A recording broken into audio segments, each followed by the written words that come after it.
On today's episode of the Locked On Texans podcast, who is Jeff Nixon and why was he interviewed by the Houston Texans? We'll talk about that and more on today's show.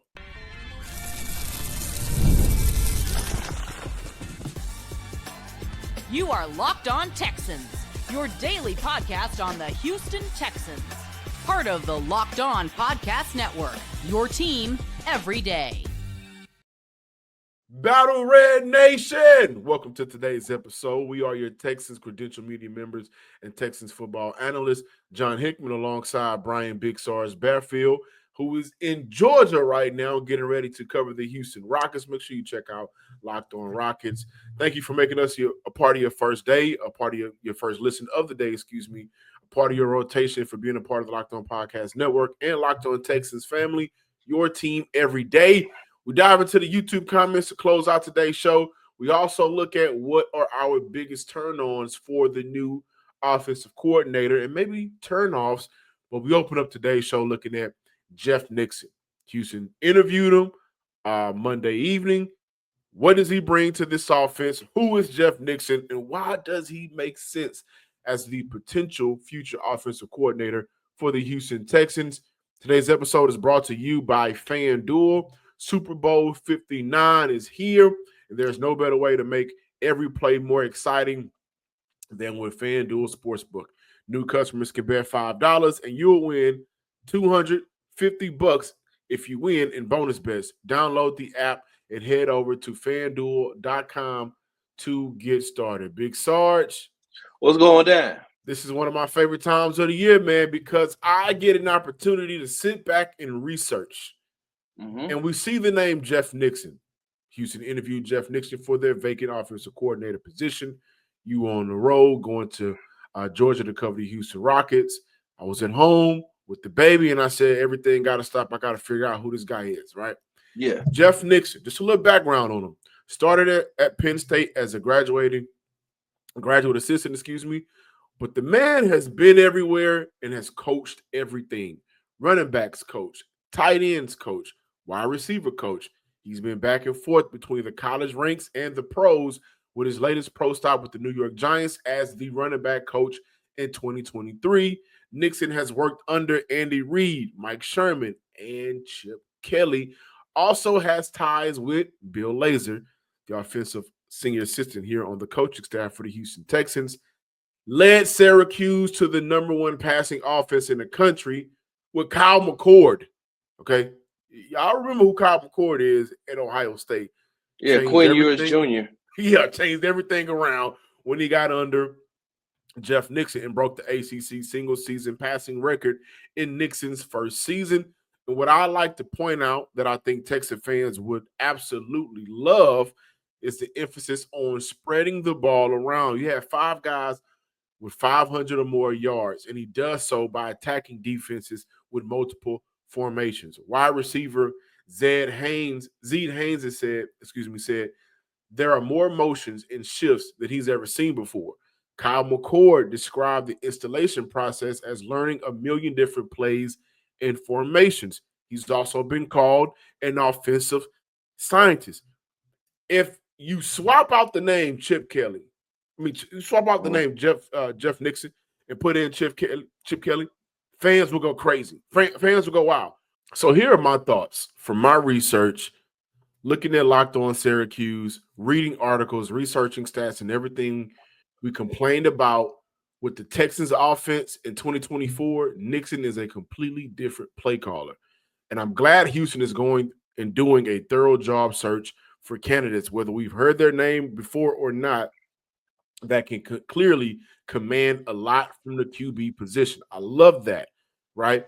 Also, Nixon is clearly an off-the-radar guy that may shock people, but his 2 decades of experience in working in multiple systems, coaching multiple positions, may add to freshness to an offense that was on life support throughout the season last year.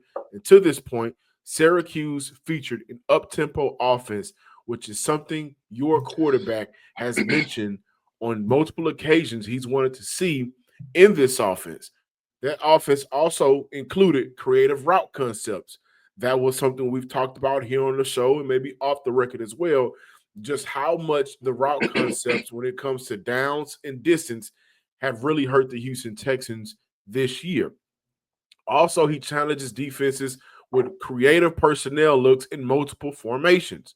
All the things most fans have praised the idea of Chip Kelly for, this is what Jeff Nixon brings.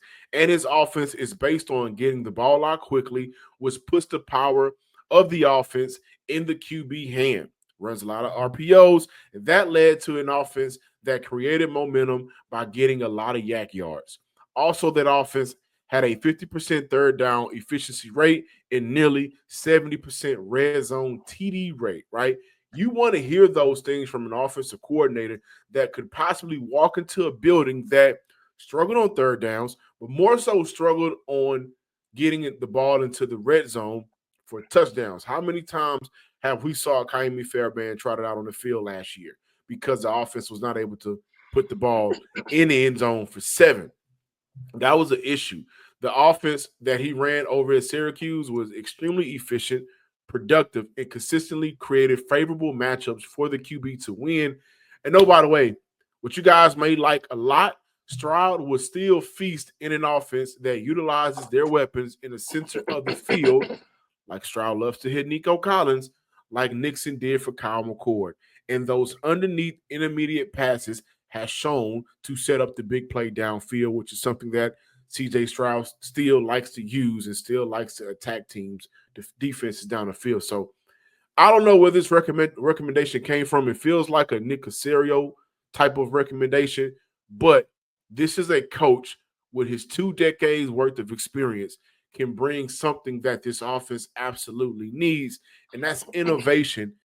Yeah, one thing that I like about this, about them going out and interviewing a guy like Jeff Nixon, who I am not familiar with. I'm going to be honest with you. I am very, very unfamiliar with him until I started to do my own research. And the one thing that you should be happy about, Texans fans, is that Nick Caserio and D'Amico Ryans are showing you that this isn't a farce. This isn't just they're not just going through the motions. They're going out there looking for someone who can actually contribute to the team. It doesn't look like they have somebody that's in the tuck and they're just saying you stand over here until we. They're not doing the they're not doing what the Jacksonville Jaguars did by already knowing who they want their coach to be and then just going through the motions of interviewing other coaches to satisfy the Rooney Rule and to make the NFL think that they're going through an actual process. And so the one thing that I love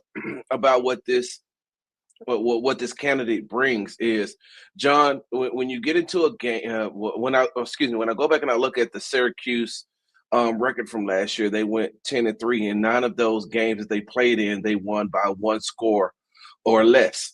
So, they won by 1 score. And so when you look at that and you know that the Texans defense will keep you in the game, can keep you in the game by the way that they play. And if the offense is not clicking, as long as you can keep the team into the game until they can get clicking, you can see what they're able to do. We watched the Texans win a lot of close games this year. Watch the Texans lose a lot of close games this year. So you bring in a guy like Jeff Nixon, who is used to being in those type of situations. The one thing that I did not like about Bobby Sloak is when the pressure was on, he seemed to not to be able to rise to the occasion. I don't want to say that he folded. I just want to say he seems like he could not rise to the occasion. But when you look at a guy like Jeff Nixon, who has been in these type of situations with Syracuse last season, and although it was the ACC who wasn't as strong as they have been in the past, we've seen the ACC be very good with the Florida State. We've seen ACC be good, with Clemson, and Clemson had an okay. Well, they had a good season on last year, but he was able to beat the number 6 team in the country in Miami, if I'm not mistaken. Syracuse beat Miami on last season, and so when you're doing that, when you're doing it with the transfer quarterback like a Kyle McCord, who I do call Quinn Ewers Jr. I mean, and some people will get that joke, some people won't.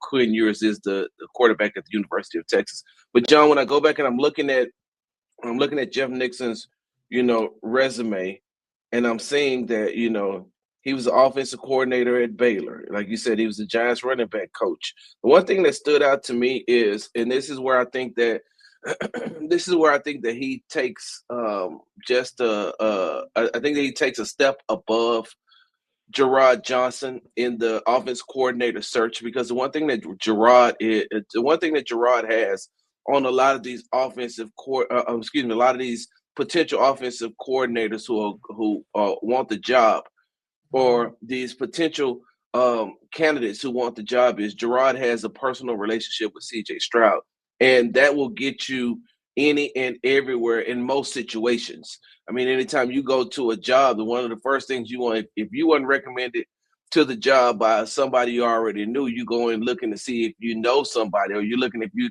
have some type of familiarity when you walk into the interviewing process. Like, you start to looking around like, okay, let me see what I can connect with. Oh, he's a fan of this team. Oh, he graduated from this school.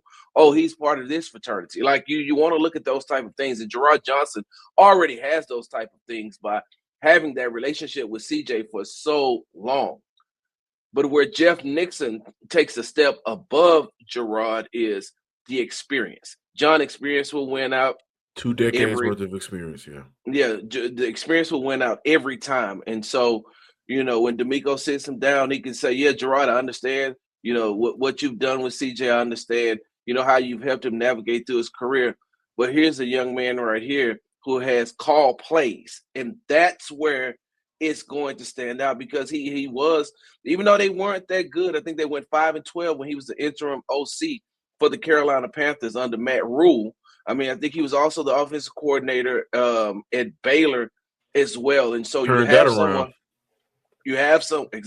have someone who has the experience, not just the relationship as far as being an NFL coach throughout the ranks and being a college coach throughout the ranks. John, you have someone who's actually been able to hold the play sheet and call the plays on numerous games, not just during a preseason game, not just during practice. And so that's where he may take that step above Gerard Johnson. And that's why I like the name Jeff Nixon, someone that I really was not familiar with until I started doing the research. And I said, hey, this man, like he has it. And this isn't, the one thing that I love about it too, John, is that, this ain't like when Nick was going out and he brought back David Culley. You know what I mean? He went out and he got someone who actually has the resume, and the proof is in the pudding. And look, I know that Nick Caserio is a huge, huge college football fan, and I know that he's very smart. And Syracuse is in his neck of the woods, from where he used to be when he was, with the New England Patriots. But John, I got to give I think that this, this candidate and Jeff Nixon, I think this has a lot to do with the college scouts, who does a great job for the Houston Texans. The proof is in the pudding. Just look at, this past season with them going out and getting Kamari Lassiter and them getting, Kalen Bullock.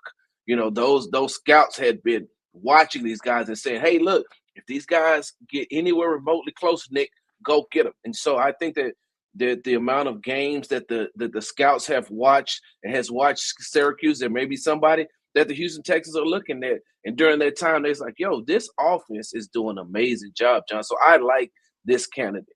We got to continue our conversation with what are our biggest turn-ons and maybe turn-offs for the new offensive coordinator that will come to the Houston Texans. Waiting to see when they're going to announce it. It's a thorough process. Don't want to see the Houston Texans maybe miss out on some guys because of the time that they're taking, but we'll continue that conversation and more on the Locked On Texans podcast. Super Bowl 59 is here. One game, 2 teams, endless possibilities, and there's no better way to make every play more exciting than with FanDuel Sportsbook. Whether it's predicting the first touchdown, calling the MVP, or even betting on a coin toss, FanDuel makes it easy to get in on the action. With live betting all game long, you can adjust your bets as the game unfolds and feel the thrill from kickoff to the final whistle. The live betting feature lets you stay involved no matter what happens on the field. The app is easy to use, easy to navigate. Plus, knowing you can bet $5 and potentially winning $200 in bonus bets for the Super Bowl, that's the icing on the cake. Download the app or head to FanDuel.com to get started. Just bet $5. If you win, you'll score $200 in bonus bets. That's FanDuel.com. Bet with FanDuel, the official sports betting partner of Super Bowl 59.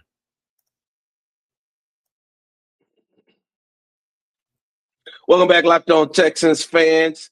John, we talked about the one of the potential candidates for the offense coordinator for offense coordinator position for the Houston Texans in the first segment, and that was Jeff Nixon.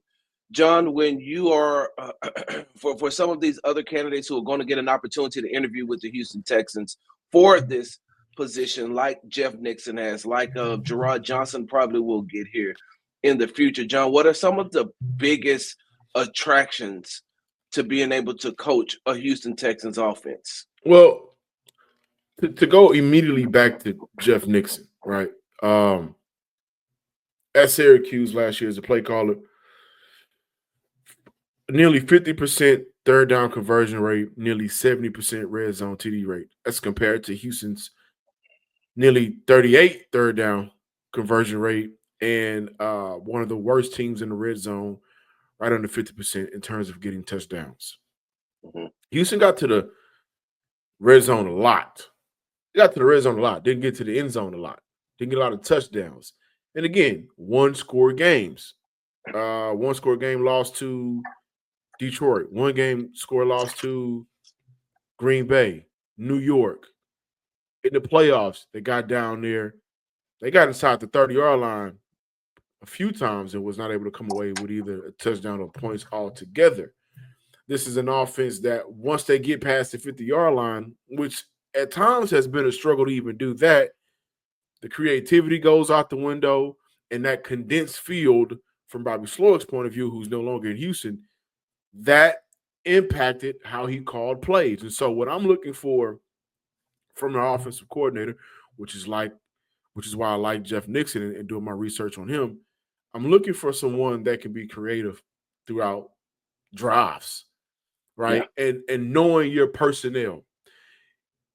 Just because this is in your route concept, just because you expected a Stephon Diggs or Tank Dell to do this, if they're not on the field, which that happened for the Houston Texans, know what your receiver can and can't do. Know what your tight end can and can't do.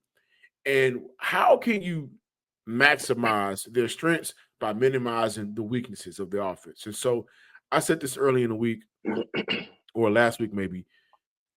I would ask every offensive coordinator, what would you do with the offense how it's currently put together before we even look at the future?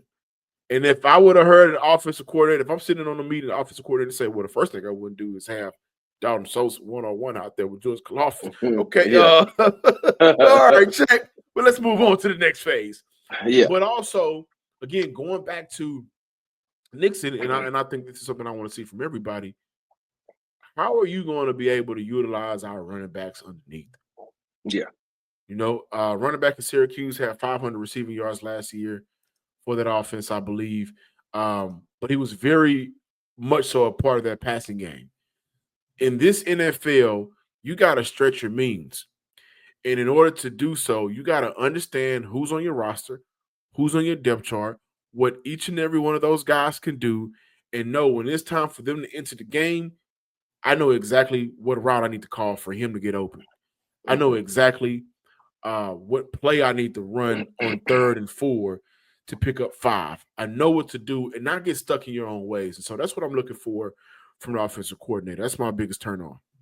Yeah, John, my biggest turn on for the offensive coordinator, and especially and I just want to, since he is the only candidate that the Houston Texans have interviewed right now, and I'm going to be honest with you, even when they, if they interview a Chip Kelly, even if they interview a Mike McCarthy, and side note, I've seen Mike McCarthy's name a lot, and as a residential Dallas Cowboys fan here, who, John, we're going to do YouTube comments here pretty soon. That's going to get the look that's get the people going. But when I look at a Mike McCarthy, and if you take away, even you just take away him being head coach, how terrible he was as a head coach, people's like, well, he's a great offensive coordinator. And I was like, well, I've watched the Dallas Cowboys offense, and a lot of times that you look at the statistics, and that's only because they were trailing a lot. So, Dak got a lot of yards from them trailing a lot, So, and I preface my statement by saying, with talking about Chip Kelly and throwing that in about Mike McCarthy, because, watching those guys, this is looking at Jeff Nixon, and what turns me on about an offensive coordinator is the fact that you get a chance to coach a CJ Stroud, you get a chance to coach a Nico Collins, you get a chance to coach a Joe Mixon. But John, I want to see an offensive coordinator who gets excited by using double tights in Cade Stover and Brevin Jordan once he, gets back on the field. That's a lot of people talked about Cade Stover's rookie season, and You didn't say double soaps. no, I did not. I did not, because He didn't say Dalton, y'all. With the type of offense that I believe that the Houston Texans can thrive in, Dalton Schultz doesn't fit that at all, because he doesn't want to block. And I mean, you put him on the field, he could take the Robert Woods role of, if you 3rd and 5, if you need 5 yards, maybe Dalton Schultz can catch it and fall over and get you 6. But in the type of offense that I want to see the Houston Texans run, John, in the first segment, you said something about Jeff Nixon that I really want to hear. Not only just that, not just associated with his name, but with every other offensive coordinator candidate that's going to get interviewed. You said that one of the players said that they run a lot of motion, right? They run a lot of motion. Zeke Haynes. Yeah, they run a lot of motion, John, and by running a lot of motion, what does that lead to? That leads to the one thing that the Houston Texans offense lacked the entire 2024 season, and that was tempo.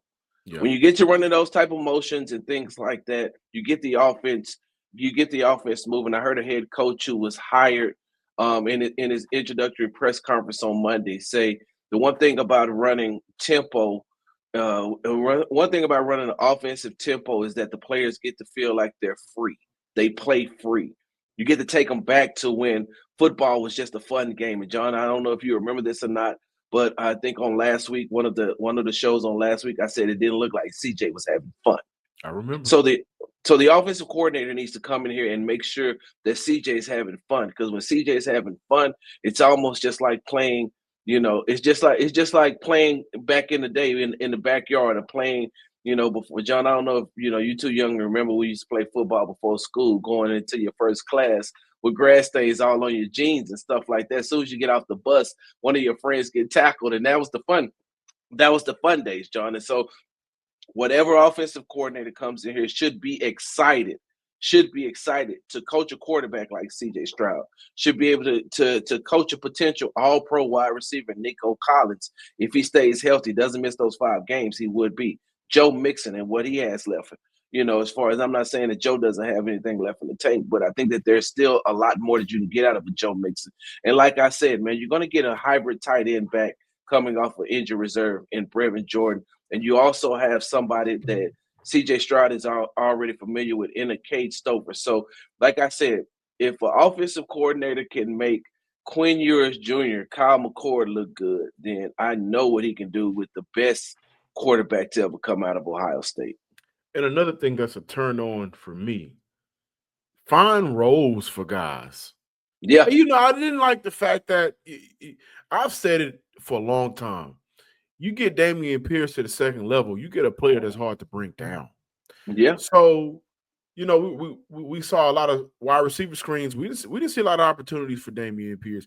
Find roles for guys to really, again, stretch the means of the offense, and also let Mechie get free. Let Mechie get free. Let Mechie get free. Mechie. For more consistent. But Mechie got to hang on to the ball though, so that's a point of emphasis for him. But drops the part of football, Joe. But also command a lot from your quarterback. Don't limit your quarterback. Don't put your quarterback in the box and say, what did you tell me one time? Trust the routes. Yep. No, you got a quarterback that can make plays. Give him that opportunity. Extend him that grace to be able to do so. So that's a turn on for me. And a turn off would be, don't come with no baggage from something that we've seen didn't work last year. Exactly. And I think that goes to Kubiak going to Seattle. When we come back, we got to dive into the YouTube comments. It's been a while since we've talked to you guys, so that's going to be fun. Sarge, I think they got a lot of smoke for you, and if I know your response, you want all the smoke. More Locked On Texans. As small business owners, your work doesn't end when the clock hits 5 o'clock. Nope. Your business is always on your mind, which means when it's time to hire, you need a partner that works just as hard as you do. That's where LinkedIn Jobs comes in. When you clock out, LinkedIn clocks in. LinkedIn makes it easy to post your job for free, share it with the network, and get qualified candidates all in one place. Post your job for free.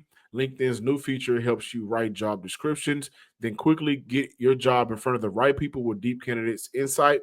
And here's a pro tip: add the hashtag hiring frame to your profile to double the reach to your qualified candidates that's out there. No wonder 72% of small businesses say LinkedIn has helped them find high quality hires. Post your job for free at linkedin.com/lockedonnfl. That's linkedin.com/lockedonnfl to post your job for free. Terms and conditions apply. Welcome back in, Locked On Texans listeners and viewers. It's time to go to the YouTube comments. Searching for a savior episode. Is Chip Kelly the answer? We also talked about Jalen Petrie's position debate. Reginald Rager, 2143. Let's kick it off. Let's kick it off, right? Sarge selling dreams instead of being realistic. Cliff not coming out here. Chip is way more realistic than Cliff is not leaving. Sarge, a response. Hey, John, do you know one of the GOATs in rapping, as far as hip hop and rappers are concerned, is Lil Wayne, right? And Yes, to me. how do you know when Lil Wayne's about to come onto a track? The light flicker. Exactly. So, John, let me tell you something. I don't run from smoke. I started. I'm the lighter. You know what I'm saying? So, that's me right there. You know, John, I understand. And when we were talking about offensive coordinators and just candidates, we were just throwing things out there. John, don't act like, not you per se, but what is it? Reginald Rager, 21-21-08-08. Don't act like we haven't seen weirder things happen in the NFL to make weirder things happen in the NFL that could happen that people thought that could not happen. John, if I'm not mistaken, we watched a young man who was ousted in Denver at the quarterback position, end up with the Pittsburgh Steelers. People said that it wasn't going to work. Why? Because of the money. There's nobody's going to trade for that contract. There's no way that could ever happen. The Denver Broncos are stuck with Russell Wilson. And John, what happened? So never say never. And in the NFL, anything is possible. I said that he would be on my wish list. I would try to find a way to make it happen because Cliff Kingsbury has the proof in the pudding. So I don't understand what I don't understand what Reginald 3801010101 is talking about. I got a lot of comments here in the YouTube section at Los Tata. We've got a few of these guys, man. At Craig Fox YH8KS. Man, y'all are killing me with these names. But I do see a lot of people that, Sarge, they're on your side, and they would not prefer Chip Kelly here in Houston. Yeah, those are the smart fans. Those are smart fans.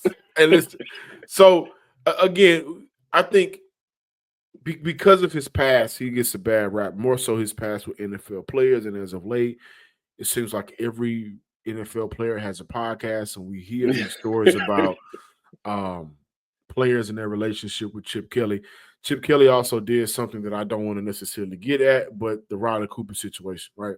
That happened under his watch in Philly. I'm a believer in humbling experiences can change a man. I don't know if that's the case for Chip Kelly. He may still have that ego, but his offense and what he gets out of a quarterback, that's what we should see out of this next offensive coordinator, though, man. Did CJ Stroud regress last year? I say yes. Numbers wise, I say no. And I say yes to the fact of down the stretch, everything that had beat him up throughout the year, I think finally took a toll on him. And that's where we saw a lot of the regression from him. Starting in November, I would say. Can Chip Kelly? You mean after he got hurt in the Jets game? Was that in November? Yeah, after that. So that was in October 31st. Starting November. Can an offensive coordinator come here and help revert some of those regressions? Chip Kelly could be that. He could be that. So to that point, guys, I'm not necessarily mad at it, and I've said it before. I'll just want to analyze who the Houston Texans bring in and try to make sense of it. And I think you can make sense of Chip Kelly. Why is SAR so obsessed with state income tax? We have the highest property tax in the nation. Get a grip, Jesus. John, let me tell you something. And wait, hey, who said that? Because I want to make sure that this is H-Town 148. H-Town 188, H-Town 288, 245 North, whatever. H-Town, H-Town Beltway. Look, let me tell you something. The one reason why I always harp on the state tax is because I talk to a lot of athletes. I talk to a lot of NFL athletes. I talk to a lot of NBA athletes, NFL athletes, MLB athletes. And the one thing that they want to see is they want to make their dollar stretch. And so if you can come here on a $20 million per year contract and you got that amount of money, you like, yo, I can save it in state. I can save it in taxes compared to going to California paying a federal tax and a state tax, or going to New York paying a federal tax and a state tax where it is the highest. And so coming here where there's no state tax, that makes your money stretch just a little bit longer. And hey, here's let me bring you into the locker room really quickly. A lot of these guys don't automatically just buy and build houses here. They rent until they know that they're going to stay. So if they're going to stay and they're going to be here long term, then they start to look into buying houses. Other than that, they're renting. If I'm not paying a state tax and I'm just renting, hey, look, I'm winning. Jesus Christ, H-Town Beltway. Let's check this out, man. Who would you rather draft first, wide receiver or offensive line?